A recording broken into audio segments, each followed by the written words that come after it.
Hey there, I'm back with our Escape from Alcatraz book. We are on the very last chapter, chapter 9. So what we learned in the last chapter is that we're not really sure what happened to the three men that escaped. There are lots of theories of where they might be or how they might have gotten away, but really we don't know. So chapter 9 is called The Years Tick By. In December 1962, 6 months after the escape, Rachel Anglin received a Christmas card in the mail. It was signed with her sons' names, John and Clarence. It must have filled her heart with joy to see those names and believe that they had escaped. The following Christmas, another card arrived, signed by John and Clarence.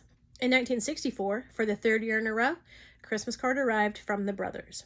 Not only that, but Rachel received flowers from an anonymous sender every Mother's Day until she died.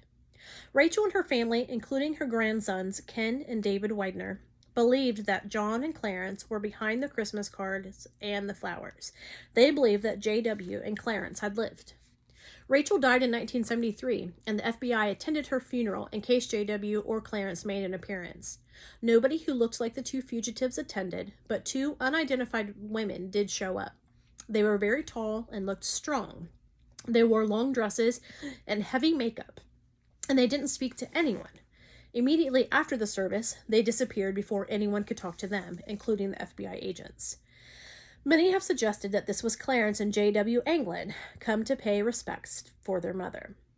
The FBI kept the investigation open for 15 years. They followed leads all over the world and kept tabs on the Anglin family, but they never found the three men. And in 1979, they declared them officially dead and closed the case. The U.S. Marshals reopened the case in 1993 when an inmate named Thomas Kent gave an interview to a TV show called America's Most Wanted. He said that Clarence Anglin's girlfriend had agreed to meet them on shore and drive them to Mexico. Officials weren't convinced that this was true. Even so, a spokesman for the U.S. Marshals said, "We think there is a possibility they are alive." In 1989, a promising tip was sent to the U.S. Marshals by an anonymous woman identified only as Kathy. She had seen an episode about the Alcatraz escape on the TV show Unsolved Mysteries. On that episode, artist renderings were presented of what the men would likely look like at the time, almost 30 years since they'd last been seen.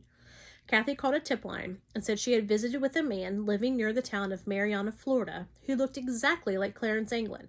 She said Frank Morris was with him.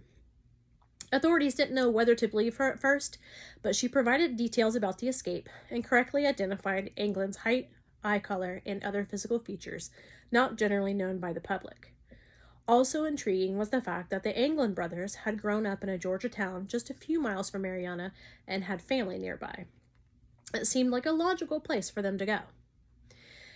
Kathy also said that she knew how the escape had succeeded. She said that members of the Ku Klux Klan had arranged to have a car waiting for the men in San Francisco.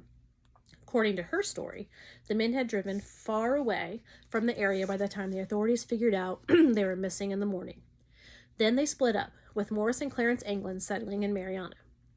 Kathy gave a location for the fugitives' home, and U.S. Marshal Mac McLendon immediately set out to check the story.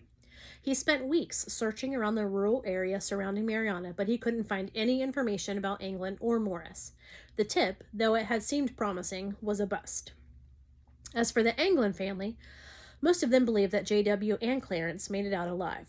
In 1992, an old family friend, Fred Brizzi, told the family that he had run into them in Brazil in 1975, and he had a photo to prove it. The photo shows two men standing next to a huge ant hill. The men look remarkably like J.W. and Clarence. For Ken and David, only boys when their uncles escaped, this confirmed what they had hoped all along. The men had survived the escape. Brizzi was a drug smuggler who was doing business in Brazil at the time. He claimed he ran into John Anglin at a bar and was taken back to his and Clarence's farm. He said they had a lake on their land and showed him how to body surf holding onto a rope behind a boat. Brizzi said that was how they escaped across the bay, by lassoing a boat transporting guards off the island. FBI records show that 120 feet of electrical cord had been stolen from the prison. Had they used it to rope the guard boat? If Brizzi had this information that would be so important to the family, why did he wait so long to tell them? He said he believed that if he gave the information or photo to the family sooner, the federal investigators would have found out. He was keeping the Anglin brothers safe by sitting on his secret. In 1992, he felt it was finally okay to share it, and Brizzy died a year later. Fred Brizzy's wife of 20 years, Judith Brizzy, cast doubt on his story. She had seen the photo in question, but Fred never mentioned who was in it. She had divorced Fred and reminded investigators that he was a criminal and therefore not trustworthy. Ken and David Widener, who had grown up in the shadow of the mystery, offered to share the photo with investigators many years later in 2015 in exchange for a favor. The favor had to do with another Anglin brother, their uncle Alfred. Alfred Anglin had stayed in prison for his whole sentence without trying to escape, and by 1964 he was finally up for parole. When family members visited him in prison, he was excited about getting out. He also revealed that he had heard from Clarence and JW and planned to visit them when he got out. A few days later, Alfred tried to escape, and he was electrocuted on a security fence. He died. The Anglin family smelled something fishy. Why would Alfred try to escape after all this time when his parole was right around the corner? It didn't make sense.